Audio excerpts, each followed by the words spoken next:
दोस्तों नमस्कार। आज इस वीडियो में पढ़ने वाले हैं हिंदी का एक बेहतरीन टॉपिक सर्वनाम। तो चलिए देर ना करते हुए वीडियो की शुरुआत करते हैं और सर्वनाम के बारे में पढ़ने का प्रयास करते हैं। देखिए पहले हम यह जानते हैं कि सर्वनाम का अर्थ क्या है।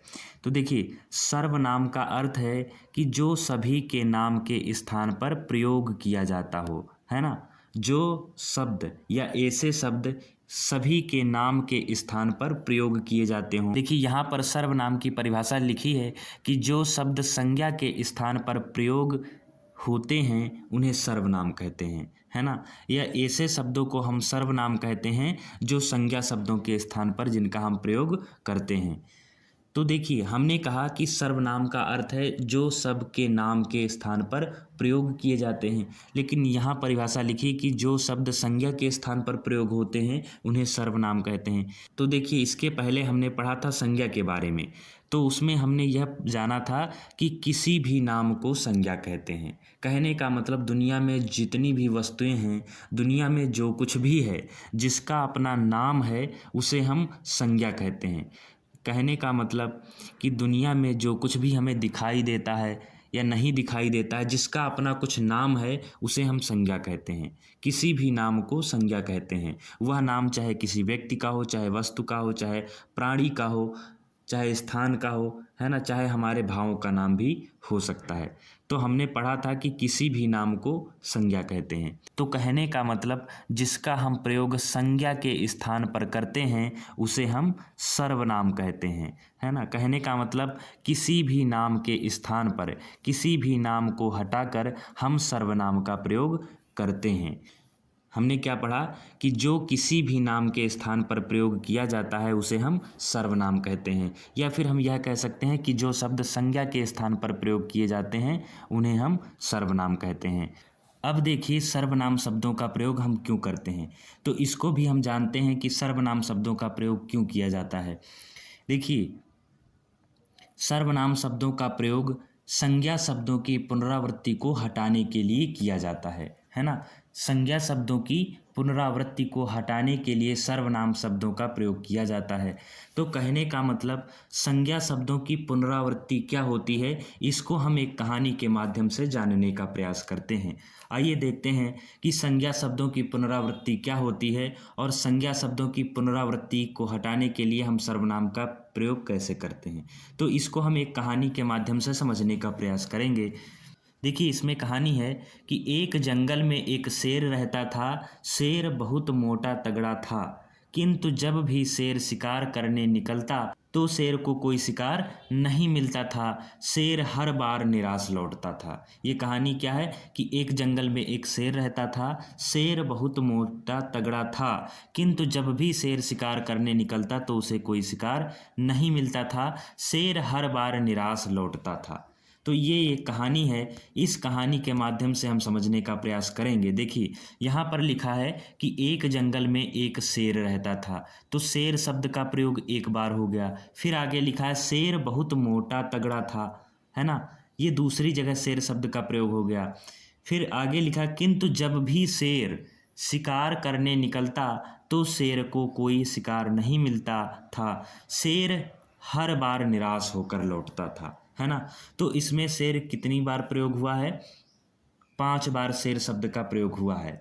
तो शेर शब्द क्या है, हमने कहा कि शेर शब्द एक नाम है, किसी जीव का नाम है। तो कहने का मतलब किसी भी नाम को हम संज्ञा कहते हैं।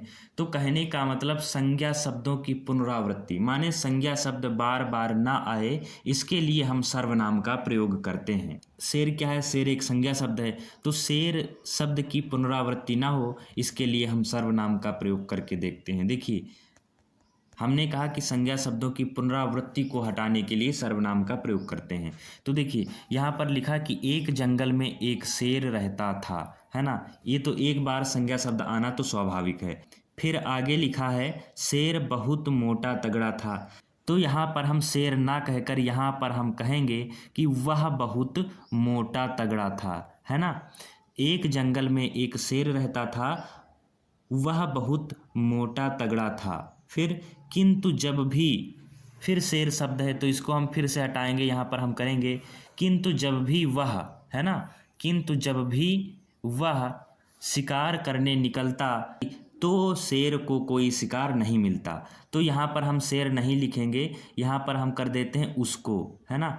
तो उसको कोई शिकार नहीं मिलता था, है ना। तो उसको कोई शिकार नहीं मिलता था, फिर शेर हर बार निराश लौटता था। तो इसको यहाँ पर भी हम शेर हटाते हैं, यहाँ पर भी हम सर्वनाम शब्द का प्रयोग करते हैं। देखिए अब इसको एक बार हम पढ़ते हैं कि एक जंगल में एक शेर रहता था, वह बहुत मोटा तगड़ा था, किंतु जब भी वह शिकार करने निकलता तो उसको कोई शिकार नहीं मिलता था, वह हर बार निराश होकर लौटता था, है ना। तो यहाँ पर पहले तो संज्ञा शब्द कई बार आया था, तो संज्ञा शब्द की पुनरावृत्ति ना हो इसके लिए हम सर्वनाम शब्दों का प्रयोग करते हैं। देखिए इसमें वह, उसको, ये सब क्या हैं, ये सब सर्वनाम शब्द हैं, है ना। इनका प्रयोग हम करते हैं संज्ञा शब्दों की पुनरावृत्ति को हटाने के लिए। तो इस छोटी सी कहानी के माध्यम से हमने यह जाना कि सर्वनाम शब्दों का प्रयोग संज्ञा शब्दों की पुनरावृत्ति को हटाने के लिए कैसे किया जाता है। अब देखते हैं सर्वनाम के भेद कितने होते हैं, है ना। देखिए सर्वनाम का वर्गीकरण हम दो आधार पर करते हैं, एक तो रूप व उत्पत्ति के आधार पर, दूसरा है प्रयोग या व्याकरण के आधार पर, है ना। तो सबसे पहले हम प्रयोग या व्याकरण के आधार पर पढ़ लेते हैं। प्रयोग या व्याकरण के आधार पर सर्वनाम के कितने भेद होते हैं, तो प्रयोग व व्याकरण के आधार पर सर्वनाम के 6 भेद होते हैं। रूप उत्पत्ति के आधार पर सर्वनाम कितने प्रकार के होते हैं, 2 प्रकार के होते हैं, मौलिक सर्वनाम और यौगिक सर्वनाम।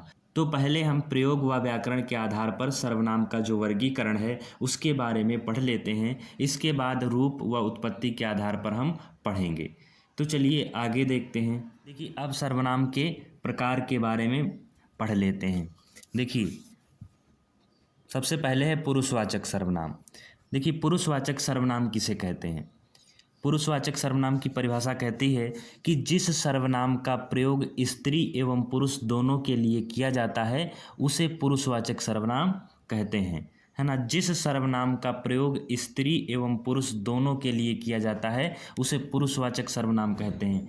उदाहरण के लिए क्या हो सकता है, मैं, तू, आप, यह और वह। अब देखिए उदाहरण देखते हैं। देखिए मैं स्कूल जा रहा हूँ, तो देखिए इसमें कौन सा सर्वनाम है, तो इसमें पुरुषवाचक सर्वनाम है। कैसे, देखिए इसमें लिखा कि मैं स्कूल जा रहा हूँ, तो मैं स्कूल जा रहा हूँ, इसमें मैं क्या है, तो इसमें मैं पुरुषवाचक सर्वनाम है। क्यों, क्योंकि मैं के पीछे कौन है, या तो कोई पुरुष होगा या तो कोई स्त्री।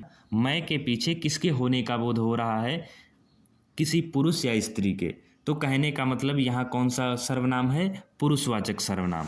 फिर इसके बाद देखते हैं अगला उदाहरण है कि वह एक अच्छा लड़का है। वह मतलब कौन, है ना। तो वह एक अच्छा लड़का है, तो वह क्या है, वह पुरुषवाचक सर्वनाम है। अब देखिए पुरुषवाचक सर्वनाम के कितने भेद होते हैं, तो देखिए पुरुषवाचक सर्वनाम के 3 भेद होते हैं। कौन कौन से, उत्तम पुरुष, मध्यम पुरुष और अन्य पुरुष। उत्तम पुरुष में मैं या हम का प्रयोग करते हैं, मध्यम पुरुष में तू, तुम, आप, है ना। अन्य पुरुष में यह या वह का प्रयोग किया जाता है, तो इसको भी आप याद रखिएगा। देखिए उत्तम पुरुष के जो सर्वनाम होते हैं उनका प्रयोग किसके लिए किया जाता है, तो वक्ता के लिए किया जाता है ना। वक्ता मतलब जो कहने वाला है। मध्यम पुरुष के जो सर्वनाम होते हैं इनका प्रयोग किसके लिए किया जाता है, तो इनका प्रयोग श्रोता के लिए किया जाता है।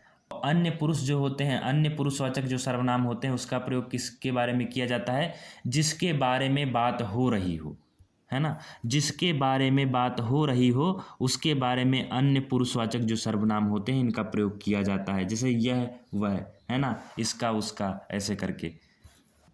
देखिए अब पढ़ते हैं निजवाचक सर्वनाम के बारे में।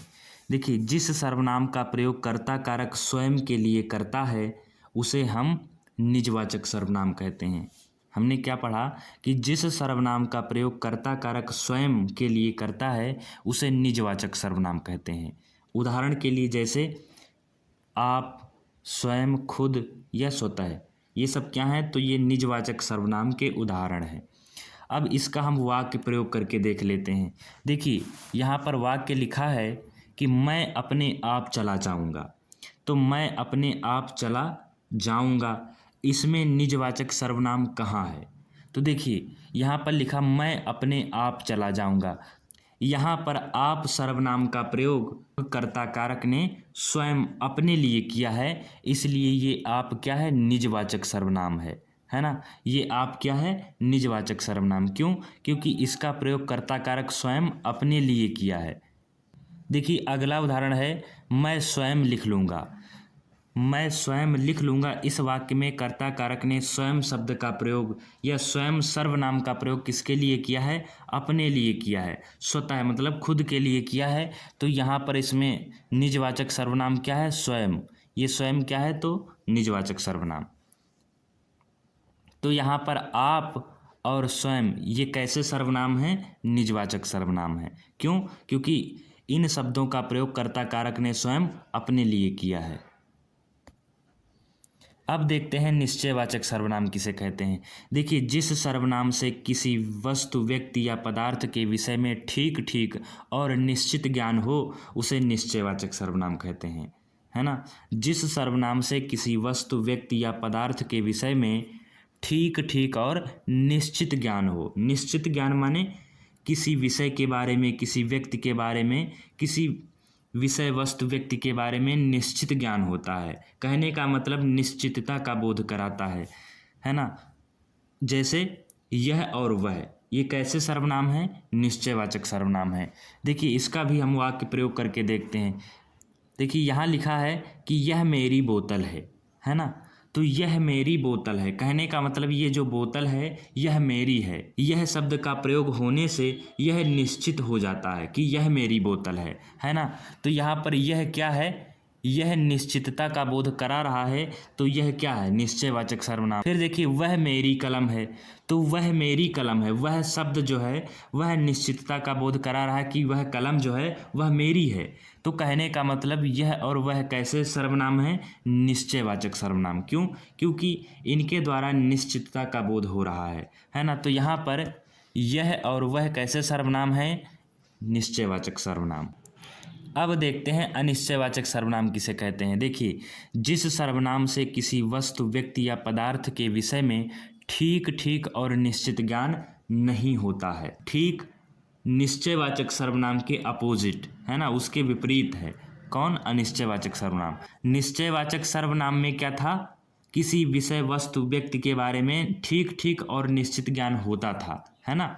लेकिन अनिश्चय में किसी व्यक्ति या वस्तु या पदार्थ के बारे में ठीक ठीक और निश्चित ज्ञान हमें नहीं होता है। उदाहरण के लिए कोई, कुछ, ये कैसे सर्वनाम है? अनिश्चयवाचक। क्यों?